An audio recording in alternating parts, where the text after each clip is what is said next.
नमस्कार दोस्तों, YouTube के महाविद्या ज्योतिष चैनल में मैं पंडित गुरुराज आप सभी दर्शकों का एक बार फिर से स्वागत करता हूं। दोस्तों, पिछली वीडियो में लाल किताब के मूलभूत नियम भाग 1 में हमने ग्रहों की और भावों की दृष्टि के बारे में बात की थी, भावों के कारक ग्रहों के बारे में बात की थी, उच्च और नीच घरों के बारे में बात की थी।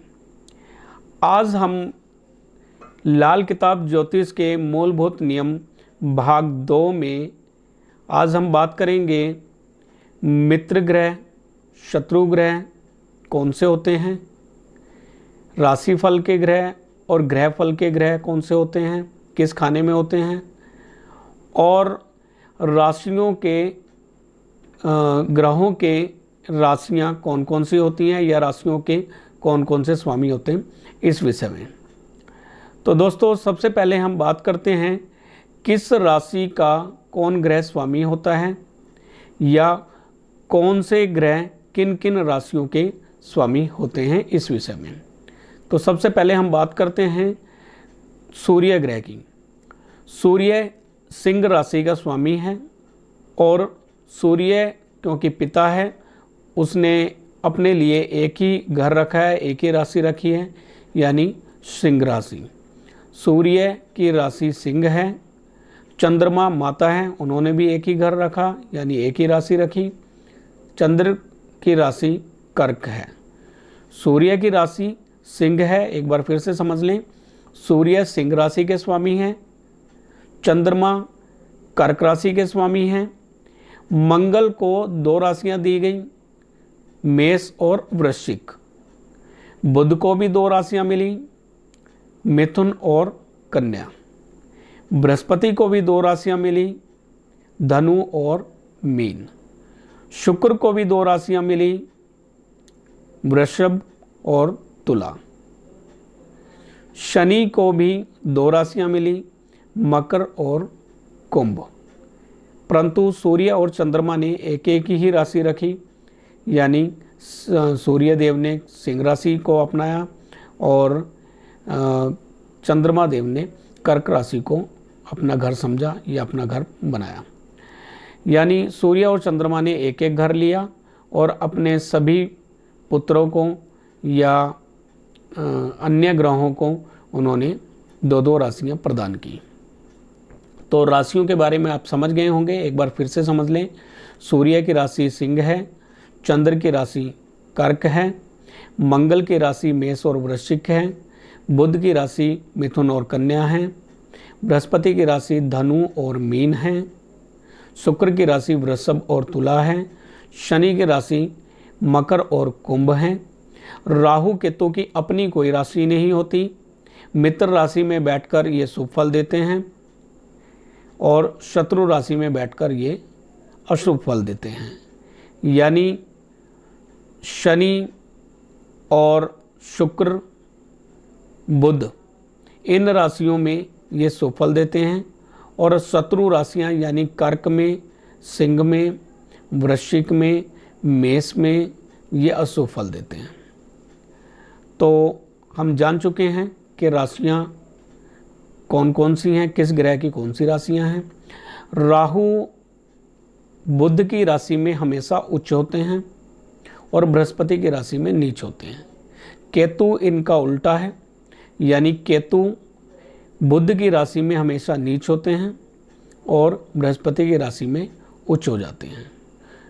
कुछ मान्यताओं के अनुसार राहु वृष राशि में उच्च होते हैं और वृश्चिक राशि में नीच होते हैं।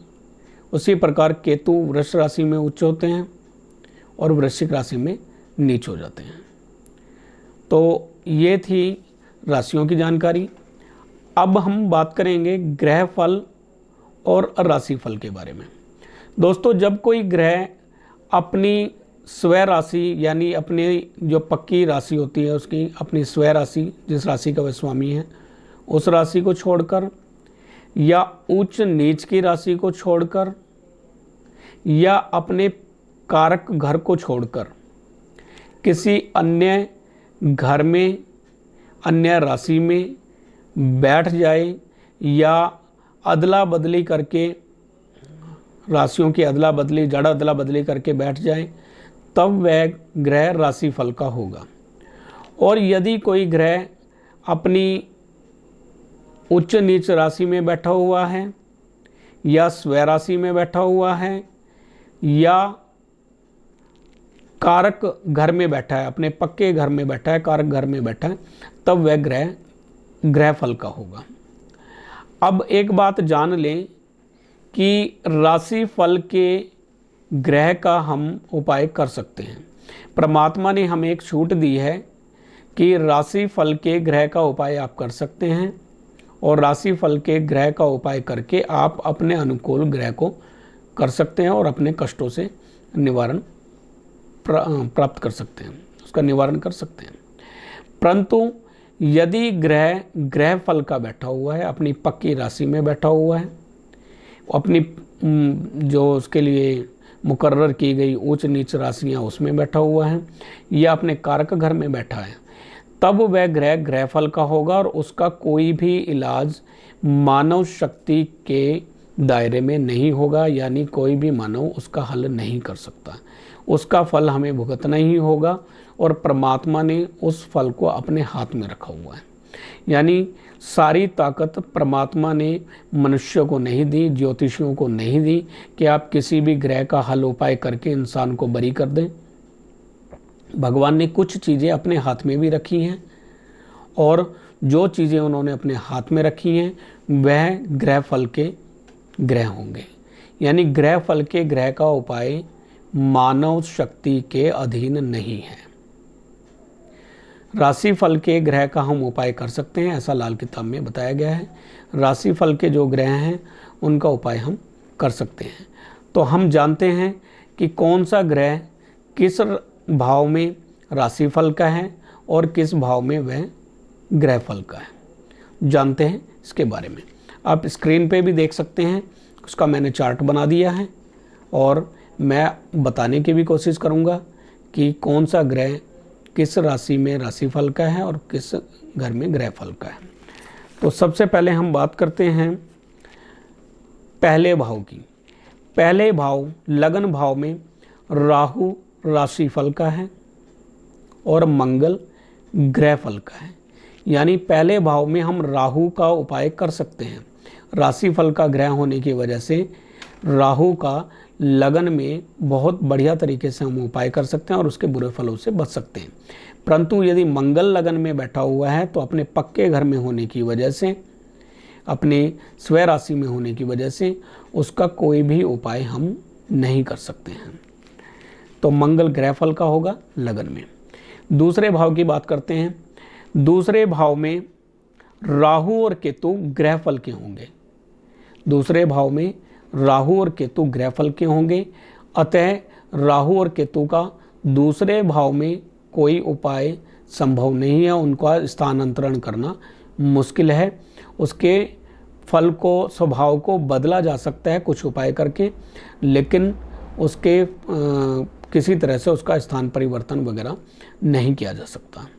तो दूसरे भाव में राहु और केतु ग्रह फल के होंगे और अन्य ग्रह राशि फल के होंगे।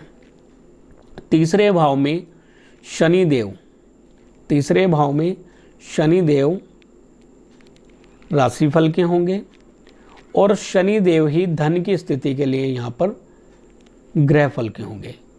तो शनिदेव का तीसरे भाव में ग्रह फल का उपाय धन के लिए हम नहीं कर सकते हैं, और अन्य स्थिति में शनि का तीसरे भाव का उपाय किया जा सकता है, कुछ खास उपाय करके उनके स्वभाव को बदल कर। तो तीसरे भाव की बात हो रही थी। उसके बाद चौथे भाव की बात करते हैं। चौथे भाव में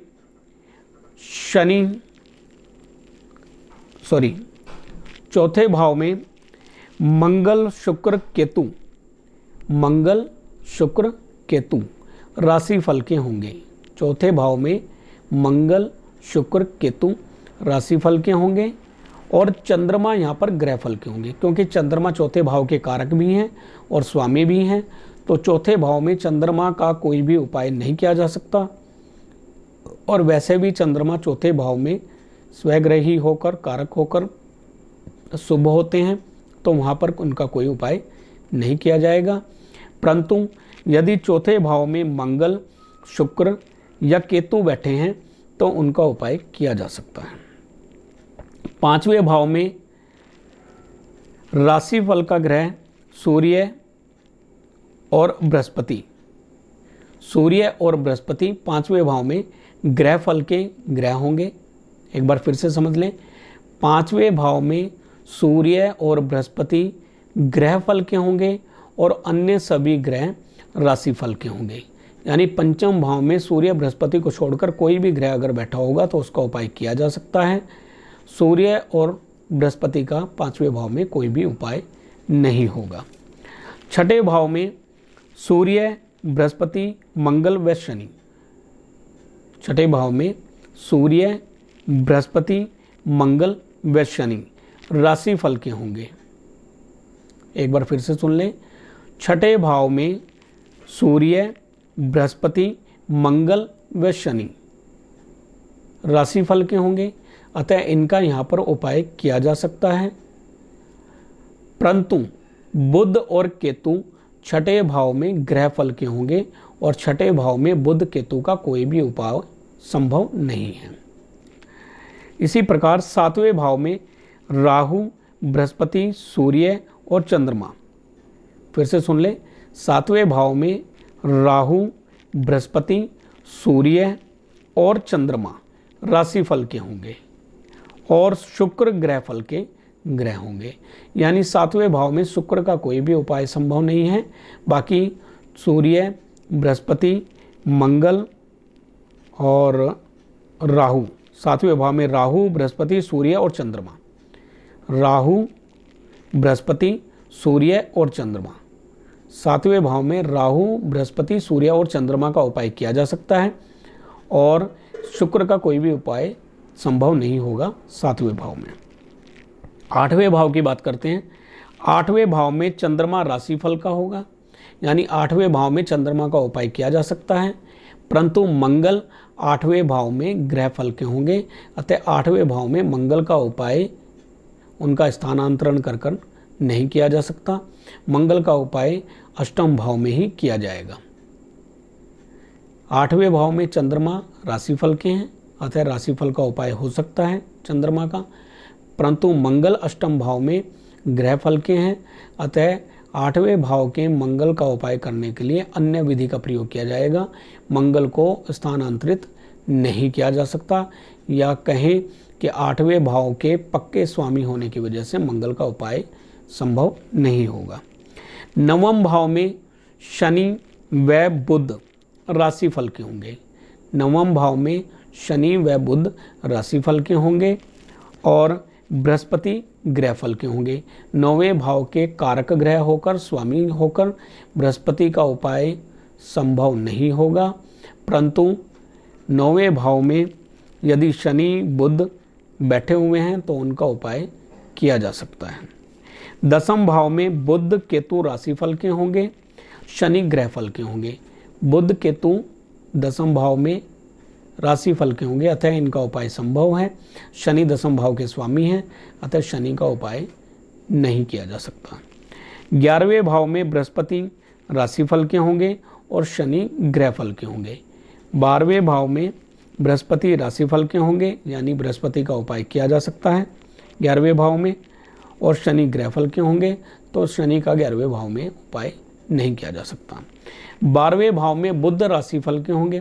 यदि कुंडली में 12वें भाव में बुध हो तो बुध राशिफल के होंगे, यानी बुध का उपाय किया जा सकता है। लेकिन यदि राहु 12वें भाव में हो तो राहु ग्रह फल के होंगे और उसका उपाय में प्रॉब्लम आएगी।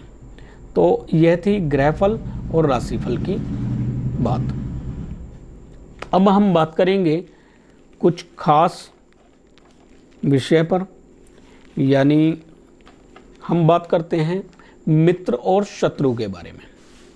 कौन सा ग्रह किस ग्रह का मित्र है और किस ग्रह का वो शत्रु है, और किस ग्रह के साथ में उनकी समता है, यानी ना मित्र है न शत्रु है।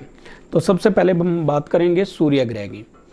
सूर्य ग्रह बृहस्पति, मंगल और चंद्र बृहस्पति मंगल और चंद्र का मित्र है और शनि और शुक्र शत्रु हैं। राहु से ग्रहण लगता है, पूर्ण ग्रहण। सूर्य को राहु पूर्ण ग्रहण लगाता है और केतु आधा ग्रहण लगाता है या मध्यम ग्रहण लगाता है। केतु से मध्यम ग्रहण लगता है। तो इस प्रकार हम बात करें, सूर्य के मित्र कौन है? बृहस्पति मंगल और चंद्र। सूर्य के मित्र हैं बृहस्पति मंगल और चंद्र। शत्रु कौन है? शनि शुक्र राहु और केतु। बुध सूर्य के सम है और बुध सूर्य के साथ में होने पर हमेशा चुप होंगे, यानी बुध का फल नहीं मिलेगा या बुध शांत होंगे वहाँ पर, यदि 15 डिग्री के अंदर अंदर हैं। अब इसके बाद बात करते हैं हम चंद्र ग्रह की। चंद्र ग्रह के मित्र हैं सूर्य और बुध। केतु से ग्रहण लगता है पूर्ण ग्रहण। केतु चंद्र को पूर्ण ग्रहण लगाते हैं और राहु चंद्र को आधा ग्रहण या अर्ध ग्रहण लगाते हैं। बृहस्पति मंगल शनि और शुक्र, बृहस्पति मंगल शनि और शुक्र ये समग्रह हैं चंद्रमा के लिए। अब अगला बात करते हैं हम मंगल ग्रह की। मंगल ग्रह के मित्र हैं सूर्य चंद्र बृहस्पति। मंगल के मित्र हैं सूर्य चंद्र और बृहस्पति। बुध और केतु शत्रु हैं। मंगल के शत्रु बुध और केतु हैं। शनि शुक्र और राहु, शनि शुक्र और राहु समग्रह हैं मंगल के। इसके बाद बुध ग्रह। बुध के मित्र ग्रह हैं सूर्य शुक्र राहु। चंद्रमा शत्रु हैं। बृहस्पति मंगल शनि केतु सम हैं बुध के लिए। उसके बाद बात करते हैं बृहस्पति देव की। तो बृहस्पति के मित्र हैं सूर्य चंद्र मंगल। शत्रु हैं बुध शुक्र। सम हैं शनि राहु केतु। उसके बाद शुक्र ग्रह की बात करते हैं।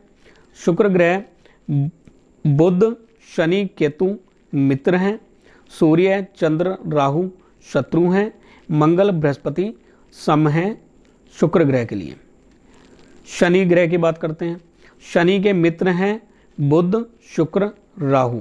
शत्रु हैं सूर्य चंद्र मंगल और सम हैं केतु और बृहस्पति। इसके बाद बात करते हैं राहु ग्रह की। तो राहु के मित्र हैं बुध शनि और केतु। शत्रु हैं सूर्य मंगल और शुक्र। सूर्य मंगल और शुक्र। समग्रह हैं बृहस्पति और चंद्रमा। केतु के मित्र हैं शुक्र और राहु। शत्रु हैं चंद्र और मंगल और समग्रह हैं सूर्य बुध बृहस्पति शनि। यानी सूर्य बुध बृहस्पति शनि से न मित्रता है और न ही शत्रुता है। इसी प्रकार अब कुछ ध्यान रखने योग्य बातें मैं बताने वाला हूँ, उसको ध्यान से सुन ले। कुछ ध्यान रखने योग्य बातें जो लाल किताब में बहुत ज़रूरी है, आपको जानकारी होनी चाहिए। जानकारी क्या होनी चाहिए? चंद्रमा के लिए शुक्र समग्रह है। चंद्रमा के लिए शुक्र समग्रह है, पर शुक्र चंद्रमा से शत्रुता करता है। चंद्रमा के लिए शुक्र सम है, परंतु शुक्र चंद्रमा से शत्रुता रखता है। शुक्र के लिए बृहस्पति सम है, पर शुक्र बृहस्पति से शत्रुता रखता है। मंगल के लिए शनि सम है, पर शनि शत्रुता करता है मंगल से। चंद्रमा बुध मित्र हैं, पर बुध शत्रुता करता है चंद्रमा से। बुध के लिए बृहस्पति सम है, पर बृहस्पति शत्रुता करता है बुध से। और अब कुछ खास बात और जान लें हम ग्रहण के बारे में कि कौन सा ग्रह किस ग्रह को ग्रहण लगाता है। चंद्रमा को केतु पूर्ण ग्रहण लगाता है। चंद्रमा को केतु पूर्ण ग्रहण लगाता है और राहु चंद्रमा को आधा ग्रहण लगाता है, परंतु चंद्रमा के साथ में राहु कुछ हद तक शांत रहता है या अपनी बुरे प्रभाव को काफ़ी हद तक कम कर देता है।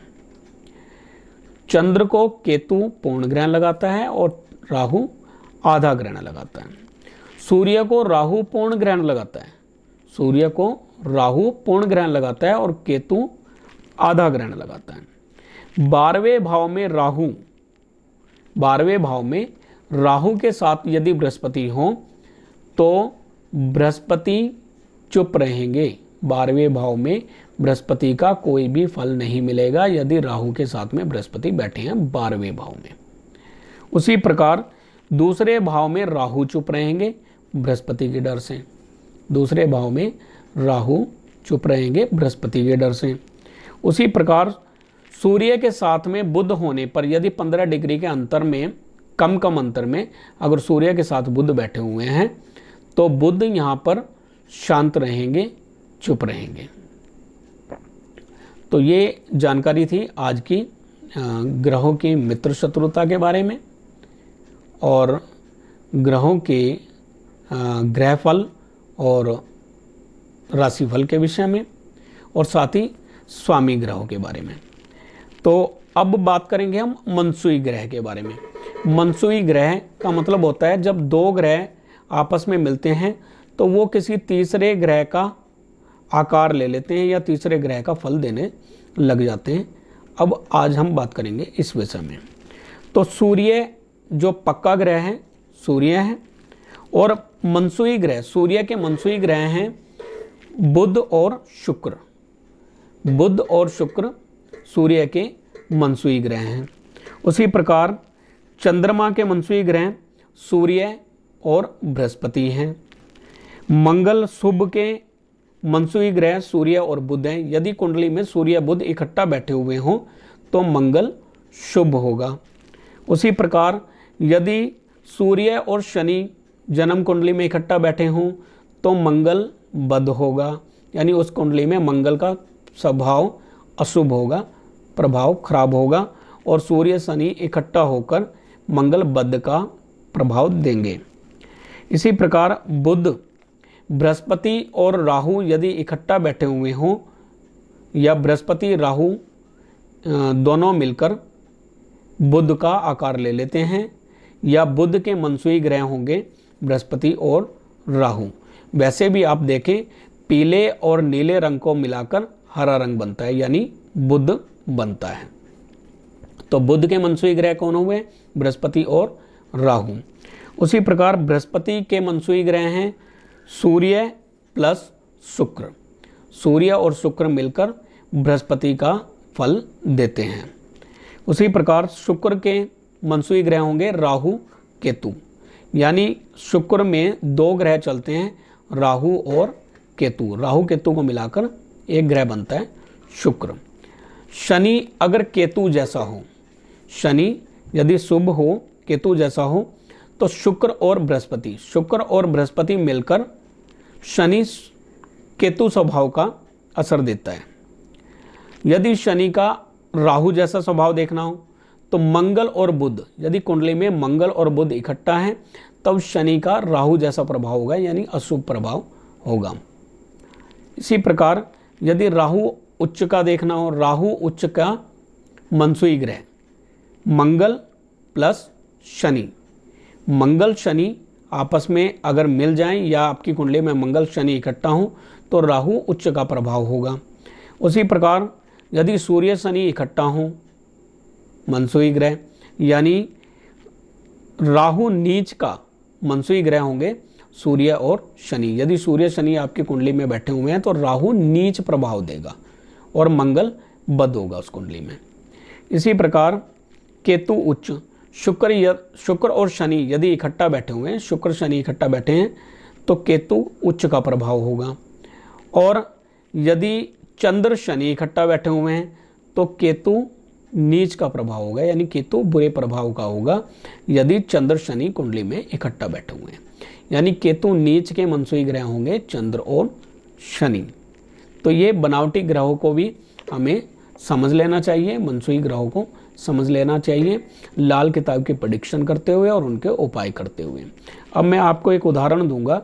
यदि मान लीजिए दूसरे भाव में बुध ग्रह बैठे हुए हों, यदि मान लें दूसरे घर में बुध ग्रह बैठे हुए हों और दूसरे घर में बैठा हुआ बुध हमेशा बुरा फल देते हैं, यानी उतार चढ़ाव की ज़िंदगी भी बनती है यहाँ पे बुध में, क्योंकि राहु का प्रभाव भी होता है तो उतार चढ़ाव वाली लाइफ भी होती है, और पिता के लिए अरिष्टकारी होता है, पिता के लिए अरिष्टकारी होता है बुध खाना नंबर 2 में। अब यहाँ पे हमने देखना है कि बुध के मनसुई ग्रह कौन कौन से हैं। बुध के मनसुई ग्रह होंगे बृहस्पति और राहु, बृहस्पति और राहु यहाँ पे बुध के मनसुई ग्रह होंगे, क्योंकि दूसरा घर बृहस्पति का पक्का घर है और यहाँ पर बैठा हुआ बृहस्पति शुभ फल कारक है, दूसरे भाव में बृहस्पति शुभ फल कारक है। अब बृहस्पति के शुभ फल लेने के लिए हमें राहु को कंट्रोल करना होगा, और राहु को कंट्रोल करने के लिए हमने क्या करना है, यहाँ पे चांदी की एक गोली धारण करनी है, ठोस गोली कुंडा लगा के। तो कुंडा लगा के जब हम गोली धारण करेंगे तो राहु में भी जो एक बुध का एक हिस्सा है वो कंट्रोल हो जाएगा, और यहाँ पर बचेंगे खाली बृहस्पति। तो राहु यहाँ पर अच्छा फल नहीं देते हैं और किस्मत को उतार चढ़ाव की ज़िंदगी बना देते हैं। अतः हमने दूसरे घर में पड़े हुए बुध के शुभ फल को प्राप्त करने के लिए राहु के स्वभाव को बदलना होगा, और उसके लिए हमें गोली धारण करनी पड़ेगी। तो जब चांदी की गोली हम गले में धारण करेंगे तो राहु का स्वभाव जो है बदल जाएगा, और हमें वहाँ पर बृहस्पति का दुगना प्रभाव प्राप्त होगा, बुध का शुभ फल प्राप्त होगा। तो दूसरे भाव में बुध के शुभ फल प्राप्त करने के लिए हमने चांदी की गोली धारण करनी है, ताकि बृहस्पति और राहु में से राहु का एक हिस्सा कंट्रोल हो जाए और बृहस्पति यहाँ पे शुभ फल देने लग जाए। तो दोस्तों, आज की जानकारी आपको कैसी लगी? वीडियो को देख के आप तय करें कि ये जानकारी अच्छी है या बुरी है। यदि आपको जानकारी बहुत अच्छी लगी है तो वीडियो को लाइक करें, शेयर करें और चैनल को सब्सक्राइब भी कर लें, ताकि इसी प्रकार की जानकारी मैं आगे भी आपको देता रहूं। तो दोस्तों, फिर मिलेंगे, तब तक के लिए इंतज़ार करें अगले भाग के लिए। फिर मिलते हैं, नमस्कार।